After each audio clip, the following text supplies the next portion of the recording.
ಅಷ್ಟೇ ಓಡಲ್ಲ, ಈಗ ಇನ್ನೂ ಓಡಲ್ಲ. ಮತ್ತೆ ಯಾರು ಯಾವ ಕಡೆಯಿಂದ ಬರ್ತಾರೋ ಅಂತ ಭಯ.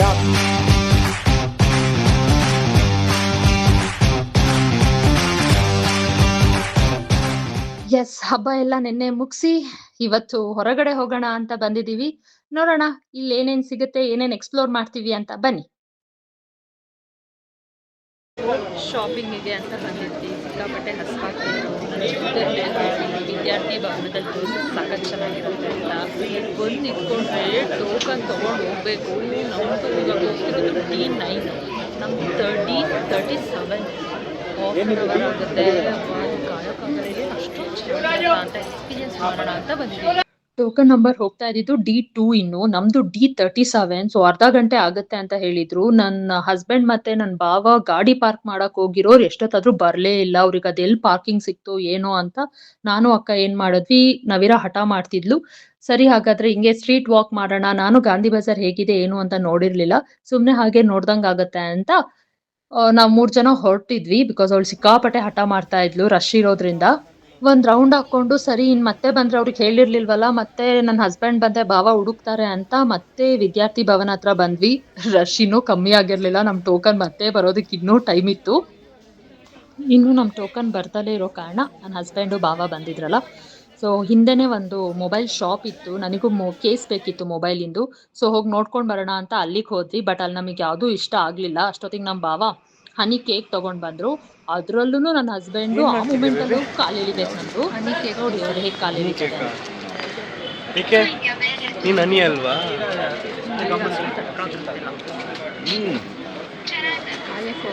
ಏನಕ್ಕೆ ಕಾಯ್ಬೇಕು? ವಿದ್ಯಾರ್ಥಿ ಗೈಸ್, ನಮ್ಮದು 37 ಟೋಕನ್ನು, ಇನ್ನೂ 15 ನಡೀತಾ ಇದೆ. ಟೋಕನಿಗೆ ಕಾದಿ ಬೇಜಾರಾಗ್ತಿದೆ. ಆಗಲೇ ಟೈಮ್ 4 ಗಂಟೆ ಆಗಿದೆ, ಹೊಟ್ಟೆ ಬೇರೆ ಹಸಿತಾ ಇದೆ. ಏನು ಮಾಡೋದು ಗೊತ್ತಾಗ್ತಿಲ್ಲ. ನನಗೆ ಹಸ್ವಾದ್ರೆ ಇದು ಓಡೋದೇ ಇಲ್ಲ. ಅಷ್ಟೇ ಓಡಲ್ಲ, ಈಗ ಇನ್ನೂ ಓಡಲ್ಲ. ನವಿರಾನು ಕೇಕ್ ಬೇಕು ಅಂದ್ಲು. ಅವಳಿಗೂ ಒಂಚೂರು ಕೇಕ್ ತಿನ್ನಿಸ್ದೆ. ಅವಳಿಗೆ ನಾನು ಸ್ವೀಟೇ ಕೊಟ್ಟಿಲ್ಲ. ಬಟ್ ಅವ್ರ ಅತ್ತೆ ಜರ್ಮನಿಯಿಂದ ಬಂದು ಅವಳಿಗೆ ಸ್ವೀಟ್ ತಿನ್ಸಿದ್ದು. ಸೊ ರುಚಿ ಇಟ್ಕೊಂಡ್ಬಿಟ್ಲು. ಅವಳಿಗೂ ಹಸ್ವಾಗಿತ್ತು, ಬೇರೆ ಟೈಮ್ ಬೇರೆ ಆಗಿತ್ತು ಅಲ್ಲ, ಅವಳಿಗೂ ಹಸ್ವಾಗಿತ್ತು. ಸೊ ಅವಳಿಗೆ ಕೇಕ್ ತಿನ್ನಿಸಿ ಇನ್ನೇನು ನೋಡೋಣ ಎಷ್ಟು ಟೋಕನ್ ಹೋಗಿದೆ ಅಂತ ಮತ್ತೆ ನನ್ನ ಹಸ್ಬೆಂಡ್ ಹೋಗಿ ನೋಡ್ಕೊಂಡು ಬಂದರು. ಅವಾಗ ಇನ್ನೂ 20 ಹೋಗಿತ್ತು. ಇನ್ನೆಲ್ಲೂ ಹೋಗೋದು ಬೇಡ, ಇಲ್ಲೇ ಕಾಯ್ಕೊಂಡು ಕುತ್ಕೊಳ್ಳೋಣ ಅಂತ ಅಲ್ಲೇ ಕುತ್ಕೊಂಡ್ವಿ. ವೇಟ್ ಮಾಡಿ ಸಾಕಾಗೋಯ್ತು. ಬಟ್ ಒಂದು ಅಲ್ಲಿನ ಫುಡ್ ಹಿಂಗಿದೆ ನೋಡ್ಬೇಕು, ಇಷ್ಟು ರಶ್ ಏನಕ್ಕೆ ಅಂತ ನೋಡ್ಬೇಕು ಅಂತಾನೆ ನಾವು ಅರ್ಧ ಅಲ್ಲಿ ಕಾಯ್ತಾ ಇದ್ದಿದ್ದು. ಹಬ್ಬ, ಫೈನಲಿ ನಮ್ ಟೋಕನ್ ಬಂತು. ಒಳಗೋಗಿ ನೆಮ್ಮದಿಯಾಗಿ ಕುತ್ಕೊಂಡ್ವಿ. 4 ಜನನು ಕುತ್ಕೊಂಡು ಅರಟೆ ಹೊಡಿತಿದ್ವಿ. ಯಾಕಂದ್ರೆ ನಾನು ಏನು ಅನ್ನಿಸ್ತಿದೆ ವಿದ್ಯಾರ್ಥಿ ಭವನಿಗೆ ಬಂದಿದ್ದೀರಲ್ಲ? ಆಶೀಷ ವಿದ್ಯಾರ್ಥಿ. ಯಾಕಂದ್ರೆ 4 ಜನಕ್ಕೂ ಸಿಕ್ಕಾಪಟ್ಟೆ ಹಸ್ವಾಗಿತ್ತು. ಸೊ ಆರ್ಡರ್ ಮಾಡಿದ್ವಿ. ವೇಟರ್ ಬಂದು ಕೊಡೋದೊಂದೇ ಬಾಕಿ. ಎಲ್ಲ ಅವರು ಹೋಟೆಲ್ ಓಪನ್ ಮಾಡಿದಾಗ ಅವಾಗ ಓಪನ್ ಮಾಡಿದ್ದು ಅಲ್ವಾ, ಸೊ ಹಳೇದು ರೇಡಿಯೋ ಎಲ್ಲ ಇಟ್ಕೊಂಡಿದ್ರು. ಸೊ ಅದನ್ನೆಲ್ಲ ನೋಡ್ಕೊಂಡು ಕೂತಿದ್ವಿ. ಅಷ್ಟೊತ್ತಿಗೆ ವೇಟರ್ ದೋಸೆ ಇಟ್ಕೊಂಡು ಬಂದ್ವಿ. ದೋಸೆ ನೋಡಿದ ತಕ್ಷಣನೇ ಹೋಗಿದ್ದ ಜೀವ ವಾಪಸ್ ಬಂದಂಗಾಯ್ತು. ಅಷ್ಟು ನೆಮ್ಮದಿ ಅನ್ನಿಸ್ತು. ಸೊ ದೋಸೆ ಜೊತೆಗೆ ರವಾ ವಡ ಅಂತ ಒಂದಿತ್ತು, ಬಟ್ ಅದು ಸಿಕ್ಕಾಪಟ್ಟೆ ಚೆನ್ನಾಗಿತ್ತು. ಅದನ್ನೆಲ್ಲ ತಿನ್ಕೊಂಡು ಹೊರಗಡೆ ಬಂದ್ವಿ. ಹೊರಗೆ ಬಂದಿದ ತಕ್ಷಣನೇ ಯಾವುದೋ ಮಗು ಕೈಯಲ್ಲಿ ನನ್ನ ಮಗಳು ಬಲೂನ್ ನೋಡ್ಬಿಟ್ಲು. ಒಂದೇ ಹಠ, ಬಲೂನ್ ಕೊಡ್ಸು ಅಂತ.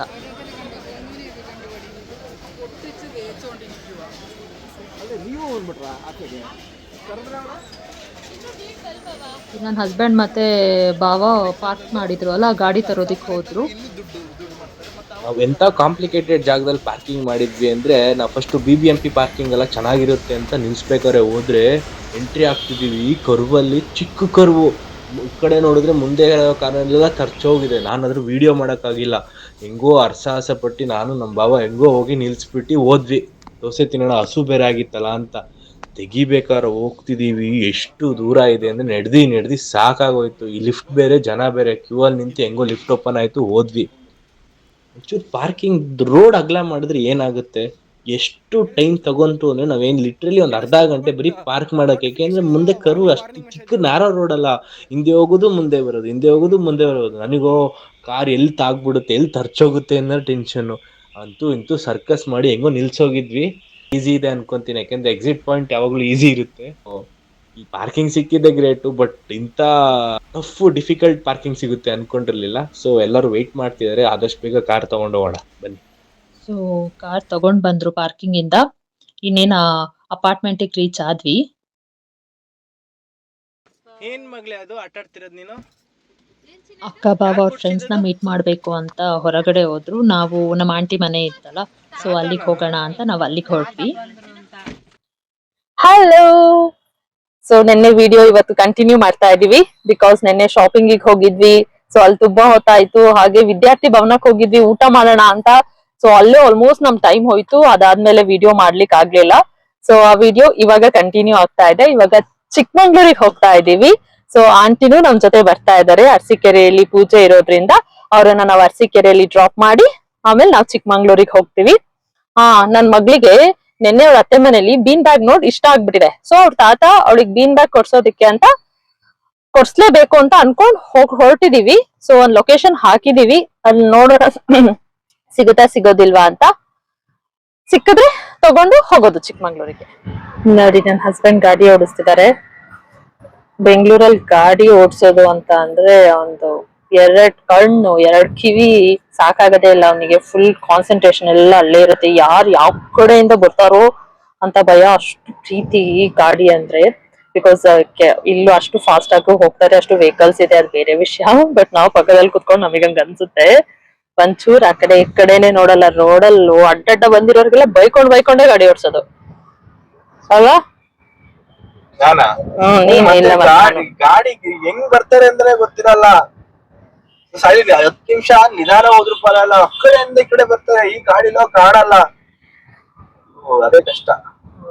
ದೊಡ್ಡ ಕಾರ್ ಆದ್ರೆ ಇದೆ. ದೊಡ್ಡ ಕಾರ್ ಅಂತೆಲ್ಲ ಇವ್ರು ಕ್ಲೀನ್ ಆಗಿ ಹೋದ್ರೆ, ಟ್ರಾಫಿಕ್ ರೂಲ್ಸ್ ಫಾಲೋ ಮಾಡಿದ್ರೆ ನಾವ್ ಹೆಂಗೋ ಹೋಗ್ಬೋದು. ಮಧ್ಯ ಬಂದ್ರೆ ಕಾಣೋದು ಇಲ್ಲ. ಅದು ಚೂರು ಸ್ಕ್ರಾಚ್ ಆದ್ರೂ ಒಂಥರ ಹರ್ಟ್ ಆಗುತ್ತೆ. ಗೊತ್ತಿಲ್ಲ, ರಾತ್ರಿ ಎಲ್ಲ ನಿದ್ದೆನೆ ಬರಲ್ಲ.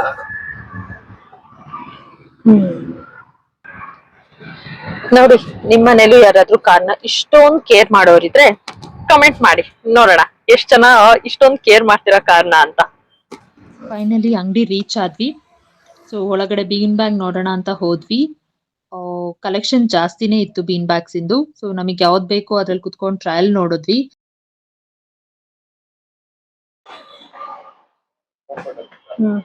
ಚೆನ್ನಾಗಿದೆ. ನಾವಿರನ್ನು ಕೂರ್ಬೋದು ಅತ್ತೆ.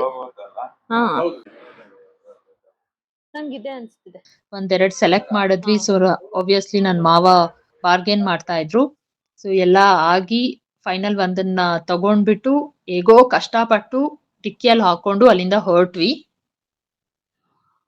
ಫೈನಲಿ ಎಲ್ಲಾ ಕೆಲ್ಸ ಮುಗೀತು. ಬೀನ್ ಬ್ಯಾಗ್ಸ್ ಕೂಡ ಸಿಕ್ತು. ತಗೊಂಡು ಇವಾಗ ಚಿಕ್ಕಮಂಗ್ಳೂರ್ ಕಡೆಗೆ ಹೊರಟ್ವಿ. ಸಿಕ್ಕಾಪಟ್ಟೆ ಟ್ರಾಫಿಕ್ ಇದೆ, ಮಳೆ ಬೇರೆ ಸ್ಟಾರ್ಟ್ ಆಗಿದೆ. ನೋಡೋಣ ಆನ್ ದ ವೇ ಇನ್ನು ನಮಗೆ ಏನೇನ್ ಎಕ್ಸ್ಪ್ಲೋರ್ ಮಾಡೋದಿಕ್ ಸಿಗತ್ತೆ ನೋಡೋಣ ಬನ್ನಿ. ತುಮಕೂರು ರೀಚ್ ಆದ್ವಿ. ಸೊ ಆನ್ ದ ವೇ ಬರ್ತಾ ಇದು ಆಂಜನೇಯ ಸ್ವಾಮಿ ಟೆಂಪಲ್ ಅನ್ಸುತ್ತೆ. ಎಷ್ಟು ದೊಡ್ಡ ಮೂರ್ತಿ, ನನಗೆ ನೋಡಿ ತುಂಬಾ ಖುಷಿ ಆಯ್ತು. ಇದ್ರ ಲೊಕೇಶನ್ ನನಗೆ ಎಲ್ಲಿ ಏನು ಅಂತ ಗೊತ್ತಿಲ್ಲ. ಯಾರಾದ್ರು ತುಮಕೂರು ಅವ್ರು ಇದ್ರೆ ಈ ಲೊಕೇಶನ್ ಎಲ್ಲಿ ಬರುತ್ತೆ ಅಂತ ಕಮೆಂಟ್ ಮಾಡಿ. ಏನ್ ಮಾಡ್ತಿದ್ಯಾ? ಹಾಯ್, ನಾವು ಗೋ ಮಾಡ್ತಾ ಇದೀವಿ. ಹೇಗಿತ್ತು ಬೆಂಗಳೂರು? Super super. ಹೇಗಿತ್ತು ಮಗಳೇ ಬೆಂಗಳೂರು? ಸೂಪರ್.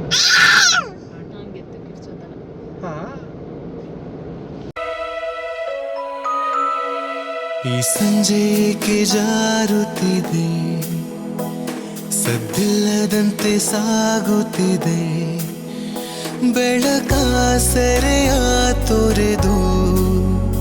ಟ್ರೈ ಮಾಡಿ ತೋರಿಸಿ.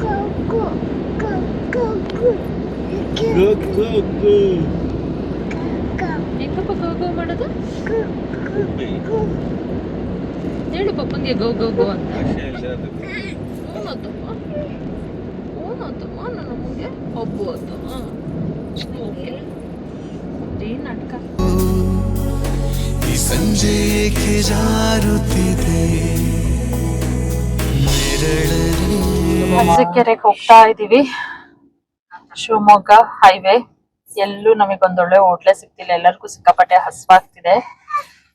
ಇನ್ ಅರಸೀಕೆರೆಗೆ ಹೋಗಿ ಏನಾದ್ರು ತಿನ್ಬೇಕು ಅಲ್ವಾ? ಮರೈತಿ. ಇದು ಹೊಸ ರೋಡ್ ಬೇರೆ ಅಲ್ಲ. ಇನ್ನೂ ಆಗಿಲ್ಲ ಹೋಟ್ಲು, ಬಟ್ ರೋಡ್ ಚೆನ್ನಾಗಿದೆ. ತುಮಕೂರು ತನಕ ಒಂಚೂರು ಪೇಷನ್ಸ್ ಅಲ್ಲಿ ಹೋಗ್ಬೇಕು, ಆಮೇಲೆ ಆಯ್ತು. ಈಗ ನೋಡಿ ಇವಾಗ್ಲೂ ಒಂಚೂರು ಇಲ್ಲಿ ಟ್ರಾವೆಲ್ ಮಾಡೋದ್ ಕಮ್ಮಿ, ಅರಸೀಕೆರೆ ಹೋಗ್ಬೇಕಲ್ಲ ಅಂತ ಈ ರೂಟ್ ಇಟ್ಕೊಂಡ್ವಿ. ನೋಡೋಣ ಇನ್ನೊಂದ್ ಸ್ವಲ್ಪ ದಿನ ಮುಂದೆ ಚೆನ್ನಾಗ್ ಆಗ್ಬೋದು ರೋಡ್. ಮತ್ತೆ ಏನ್ ಸಮಾಚಾರ, ಹೇಗಿತ್ತು ಬೆಂಗಳೂರು ಟ್ರಿಪ್? ಸಡನ್ ಪ್ಲಾನ್, ಹಬ್ಬ ಎಲ್ಲ ಹೇಗಾಯ್ತು, ಏನ್ ಅನ್ನಿಸ್ತು? ಸೂಪರ್ ಆಗಿತ್ತು. ಹೆಂಗೋಯ್ತು 3 ದಿನ ಅನ್ನೋದೇ ಗೊತ್ತಾಗ್ಲಿಲ್ಲ. ಸಖತ್ತಾಗಿತ್ತು. ಏನ್ ಎಂಜಾಯ್ ಮಾಡಿದ್ರಿ, ಹೆಂಗಿತ್ತು? ನೈಟ್ ಕುತ್ಕೊಂಡ್ ಮಾತಾಡೋದು 1.5-2 ಗಂಟೆವರೆಗೂ ಕಂಟಿನ್ಯೂಸ್ ಆಗಿ 3 ದಿನಾನು ನಾವಿರೋನ್ ಮಲಗ್ಸೋದು, ಕುತ್ಕೊಂಡ್ ಮಾತಾಡೋದು, ಹಳೆ ಸ್ಟೋರಿ ಎಲ್ಲ ಚೆನ್ನಾಗಿತ್ತು. ಒಂಥರ ಚೆನ್ನಾಗಿತ್ತು. ಗಾಡಿ ಓಡ್ಸೋದ್ ನಿನ್ಗೆ ಸಿಕ್ಕಾಪಟ್ಟೆ ಸ್ಟ್ರೇನ್ ಅನ್ಸುತ್ತಾ, ಅಥವಾ ಯಾರು ಬೇರೆಯವ್ರು ಗಾಡಿ ಓಡಿಸ್ಬೇಕಾದ್ರೆ ಪಕ್ಕದಲ್ಲಿ ಕುತ್ಕೊಂಡು ಹೋಗೋದ್ ನಿನ್ಗೆ ಸ್ಟ್ರೇನ್ ಅನ್ಸುತ್ತಾ? ನನಗೆ ಗಾಡಿ ಓಡಿಸ್ತಿದ್ರೆ ಎಷ್ಟು ದೂರನಾರು ಹೋದ್ರು ಫೀಲ್ ಆಗಲ್ಲ, ಪಕ್ಕದಲ್ಲಿ ಕೂರೋದ್ ಮಾತ್ರ ಟೈಮ್ ಪಾಸ್ ಆಗಲ್ಲ, ಒಂಥರ ಇರಿಟೇಷನ್ ಆಗುತ್ತೆ. ಒಬ್ಬನೂ ಹಂಗೆ ಹೇಳ್ತಾರಪ್ಪ. ಒಂದೊಂದ್ಸತಿ ಏನಾಗುತ್ತೆ, ಹಿಂದೆ ಕುತ್ಕೊಂಡು ಆರಾಮಾಗಿ ಹೋಗೋಣ ಅನ್ಸುತ್ತೆ, ಬಟ್ ಡ್ರೈವರ್ ಚೆನ್ನಾಗಿರ್ಬೇಕು. ಸೊ ಹೆಂಗೆ ಹಾಕಿದ್ರೆ ಹೊರ ಕುತ್ಕೊಂಡ್ರು ಪೀಸ್ನೆಸ್ ಇರಲ್ಲ, ನಂಗ್ ಜರ್ನಿಲಿ ನಿದ್ದೆ ಎಲ್ಲ ಬರಲ್ಲ. ಹೆಂಗ್ ಗೊತ್ತಾ, ಈಗ ನನಗೆ ಡ್ರೈವ್ ಮಾಡ್ತಾ ಹೋದ್ರೆ ಎಲ್ಲಾ ಕಡೆ ಕಾನ್ಶಿಯಸ್ ಆಗಿರುತ್ತೆ, ಹೆಂಗೋ ಟೈಮ್ ಪಾಸ್ ಆಗುತ್ತೆ ಗೊತ್ತಾಗಲ್ಲ. ಈಗ ಪಕ್ಕ ಸುಮ್ಮನೆ ಕೂತಿದ್ರೆ ಅವ್ನು ಹಿಂಗ್ ಹೋಗ್ತಾನೆ ಇವ್ನು ಹಿಂಗ್ ಹೋಗ್ತಾನೆ, ಹಿಂದೆ ಕೂತ್ರಂತೂ ನನಗೆ ತೇಲಾಡ್ಸುತ್ತೆ, ಅವಾಗ ಅನ್ಕಂಫರ್ಟೇಬಲ್. ಡ್ರೈವಿಂಗ್ ಇದ್ರೆ ಎಷ್ಟು ದೂರನವ್ರು ಹಂಗೆ ಮಾತಾಡ್ಕೊಂಡು ಹೋಗ್ಬೋದು. ಇನ್ನೊಂದ್ ಹೆಂಗ್ ಗೊತ್ತಾ, ನೀನ್ ಕೂತಿರ್ತೀಯ, ನೀನ್ ಡ್ರೈವ್ ಮಾಡ್ಬೇಕಾದ್ರೆ ಯಾವಾಗ್ಲೂ ಮಲ್ಕೊಂಡೇ ಇರ್ತೀಯ. ಆಕ್ಚುಲಿ ಡ್ರೈವರ್ ಪಕ್ಕ ಕೂತವ್ರು ಯಾವಾಗ್ಲೂ ಡ್ರೈವರ್ ನ ಮೋಟಿವೇಟ್ ಮಾಡ್ತಿರ್ಬೇಕು, ಅವ್ರಿಗೆ ಮಾತಾಡಿಸ್ತಿರ್ಬೇಕು. ನಿಮ್ ನೋಡ್ ನಮ್ಮನ್ನ ಅಂತ ಮಾಡ್ಕೋಬೇಕಾಗುತ್ತೆ. ಅಲ್ಲ ಮೋಟಿವೇಟ್ ಅಂದ್ರೆ ಮೋಟಿವೇಟ್ ಅಲ್ಲ, ರೋಡ್ ಹಿಂಗಿದೆ ಹಂಗೆ ಹಿಂಗೆ ಮಾತಾಡ್ಸಿ ಇದ್ರು ಮಾಡ್ಬೇಕು. ನೀವ್ ಬಂತಷ್ಟೇ ಏನ್ ಮಲ್ಗಿರಲ್ಲ, ಹಂಗೇನು ಮಲ್ಗಿರಲ್ಲ, ಸುಮ್ನೆ ಕಣ್ಣು ಮುಚ್ಕೊಂಡಿರ್ತೀನಿ ಅಷ್ಟೇ. ಎಲ್ಲೋ ಒಂದ್ ನಿದ್ದೆ ಬಂದಿರುತ್ತೆ. ನಾವೇ ಕಣ್ಣು ಮುಚ್ಕೊಂಡು ಗಾಡಿ ಓಡಿಸ್ತೀವಿ. ನೀವು ಗಾಡಿ ಓಡಿಸ್ತೀವಿ, ನಾವ್ ಕುತ್ಕೊಂಡು ಏನ್ ಸ್ಟ್ರೈನ್ ಆಗಿರುತ್ತೆ ಮಲ್ಕೋದು. ಸಾಂಗಾರ ಚೇಂಜ್ ಮಾಡೋಣ, ಅದು ಮಾಡಲ್ಲ, ಅದನ್ನು ನಾವೇ ಎಲ್ಲ ಸ್ಟೇರಿಂಗ್ ಅಲ್ಲೇ ಇರುತ್ತಲ್ಲ. ಇವಾಗಿನ ಕಾರ್ಗಳು, ಮುಂಚೆ ಕಾರ್ಗಳು ನಾವೇ ಚೇಂಜ್ ಮಾಡ್ಕೊಳ್ಬೇಕು. ಸ್ಟೇರಿಂಗ್ ಅಲ್ಲಿ ಆಯ್ತಾ ಪ್ಲೇ ಲಿಸ್ಟ್ ಅವ್ರು ಹಾಕೋದಲ್ವಾ, ನಾನ್ ಹಾಕಿದ್ರೆ ಇದು ಚೆನ್ನಾಗಿಲ್ಲ, ಅದು ಚೆನ್ನಾಗಿಲ್ಲ.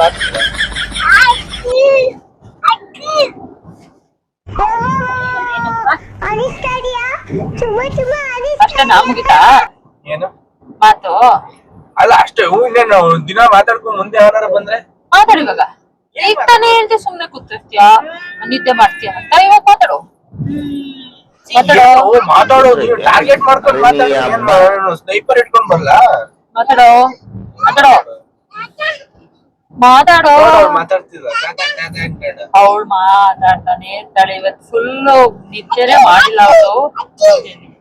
ಅವ್ರ ಅಜ್ಜಿ ಬೇರೆ ಬರ್ತಿರೋದಕ್ಕೆ ಫುಲ್ ಓವರ್ ಎಕ್ಸೈಟ್ಮೆಂಟ್ ಒಳಗೆ. ಅಜ್ಜಿ ಅವ್ವ ತಾತ.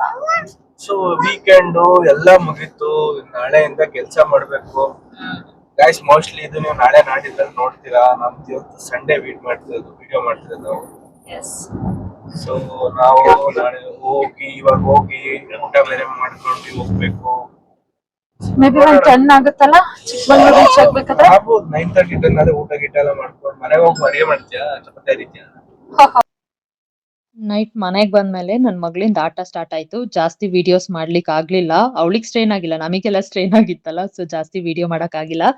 ನೆಕ್ಸ್ಟ್ ಡೇ ನನ್ನ ಹಸ್ಬೆಂಡ್ ಫಸ್ಟ್ ಎದ್ದು ಮಿತ್ತನ್ ಕರ್ಕೊಂಡ್ ಬರ್ಬೇಕು ಅಂತ ಹೋದ್ರು. ಪೆಟ್ ಕೇರ್ ಅಲ್ಲಿ ಬಿಟ್ಟಿದ್ವಿ ಅಲ್ಲ, ಸೊ ನಾನು ನೋಡಿರ್ಲಿಲ್ಲ, ನಾನು ವಿಡಿಯೋದಲ್ಲೇ ನೋಡಿದ್ದು. ಸುತ್ತ ಗ್ರೀನ್ರಿ ಇದೆ, ಮಧ್ಯದಲ್ಲಿ ಪೆಟ್ ಕೇರ್ ಮಾಡ್ಕೊಂಡಿದ್ದಾರೆ, ಸಿಕ್ಕಾಪಟ್ಟೆ ಚೆನ್ನಾಗಿದೆ. ನನ್ನ ಹಸ್ಬೆಂಡ್ನ ನೋಡಿದ ತಕ್ಷಣನೇ ಓಡ್ ಬಂದಂತೆ, ಡೋರ್ ಓಪನ್ ಮಾಡು ಅಂತ ಡೋರ್ನೇ ಕೆರಿತಿದ್ನಂತೆ. ಅವನಿಗೆ ಎಷ್ಟು ಖುಷಿ ಅಂತ ಅಂದರೆ ಮನೆಗೆ ಬರಲಿಕ್ಕೆ. ಫಸ್ಟ್ ನಮ್ಮ ಅತ್ತೆ ನೋಡ್ಬೇಕು ಅವನು ಅಷ್ಟೇ. ನಮ್ಮ ಅತ್ತೆ ನೋಡೋವರೆಗೂ ಅವನಿಗೆ ಸಮಾಧಾನ ಇರೋದಿಲ್ಲ, ಅವ್ರು ನೋಡಿದ್ಮೇಲೆ ಅವನಿಗೆ ಸಮಾಧಾನ. ಅವನಿಗೆ ಮಾತಾಡಕ್ ಬರಲ್ಲ ಅಷ್ಟೇ, ಬಟ್ ಎಷ್ಟು ನೀಟಾಗಿ ಕೇಳ್ತಾನೆ ಅಂತ ಅಂದ್ರೆ, ಎಲ್ಲೋಗಿದ್ರಿ, ಏನಕ್ಕೆ ಬಿಟ್ಟೋಗಿದ್ರಿ ಎಲ್ಲದನ್ನೂ ಮಾತಾಡ್ತಾನೆ. ಡೋರೇ ಕೆರಿತಿದ್ನಂತೆ. ಎಲ್ಲಕ್ಕಿಂತ ಮುಂಚೆ ಅವನು ಹೋಗಿ ಕುತ್ಕೊಂಡಿದ್ದಾನೆ ಡೋರ್ ಓಪನ್ ಆಗಿದ ತಕ್ಷಣ ಕಾರೊಳಗೆ. ಸೊ ಕುದ್ಕೆನ ಹೊರಗಡೆ ಹಾಕೊಂಡು ಆರಾಮಾಗಿ ಗಾಳಿನೂ ಎಲ್ಲ ಸುತ್ತಮುತ್ತ ನೋಡ್ಕೊಂಡು ಗಾಳಿನ ಆರಾಮಾಗಿ ಎಂಜಾಯ್ ಮಾಡ್ಕೊಂಡು ಬರ್ತಿದ್ದಾನೆ.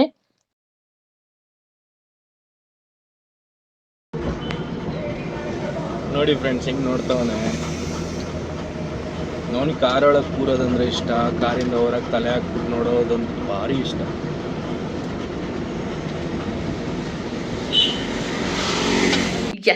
ಇದಾಗಿತ್ತು ನಮ್ಮ ಟ್ರಾವೆಲ್ ವ್ಲಾಗ್. ನಾವು ಎಷ್ಟೇ ಲಕ್ಸುರಿಯಲ್ಲಿರಲಿ, ಎಲ್ಲೇ ಹೋಗಲಿ, ಏನೇ ಮಾಡಲಿ, ನಮ್ಮ ಊರು ನಮ್ಮ ಮನೆಗೆ ಬಂದಾಗ ಸಿಗುವಂಥ ಖುಷಿ, ನೆಮ್ಮದಿ ನಮಗಿನ್ನೆಲ್ಲೂ ಸಿಗೋದಿಲ್ಲ ಅಲ್ವಾ? ನಿಮಗೂ ಕೂಡ ಹಾಗೇನಾ? ಸೊ ನಮ್ಮ ಹಬ್ಬನ ಹೇಗೆ ಆಚರಿಸಿದ್ವಿ ಅಂತ ನೀವು ವ್ಲಾಗಲ್ಲಿ ನೋಡಿದ್ದೀರಾ, ನಮ್ಮ ಫ್ಯಾಮಿಲಿ ಮೆಂಬರ್ಸ್ನ ನೋಡಿದ್ದೀರಾ. ಸೊ ನಾವು ಎಂಜಾಯ್ ಮಾಡಿರೋದನ್ನ ನೋಡಿದ್ದೀರಾ. ಕೆಲವೊಂದೊಂದು ನಮಗೆ ವಿಡಿಯೋ ಮಾಡಲಿಕ್ಕೆ ಆಗಲಿಲ್ಲ. ಸೊ ಈ ಟ್ರಾವೆಲ್ ನಮಗೆ ಸಿಕ್ಕಾಪಟ್ಟೆ ಖುಷಿಯಾಗಿತ್ತು. ಸೊ ನೀವು ಈ ವಿಡಿಯೋನ ಅಷ್ಟೇ ಎಂಜಾಯ್ ಮಾಡ್ತೀರಾ ಅಂತ ನಾನು ಅಂದ್ಕೊಂಡಿದ್ದೀನಿ. ನಿಮಗೆ ಈ ವಿಡಿಯೋ ಇಷ್ಟ ಆಗಿದ್ರೆ ಪ್ಲೀಸ್ ಲೈಕ್ ಮಾಡಿ, ಶೇರ್ ಮಾಡಿ, ಸಬ್ಸ್ಕ್ರೈಬ್ ಮಾಡಿ, ಬೆಲ್ ಐಕಾನ್ನ ಕ್ಲಿಕ್ ಮಾಡೋದನ್ನ ಮರಿಬೇಡಿ. Thanks for watching. Keep supporting. Bye bye.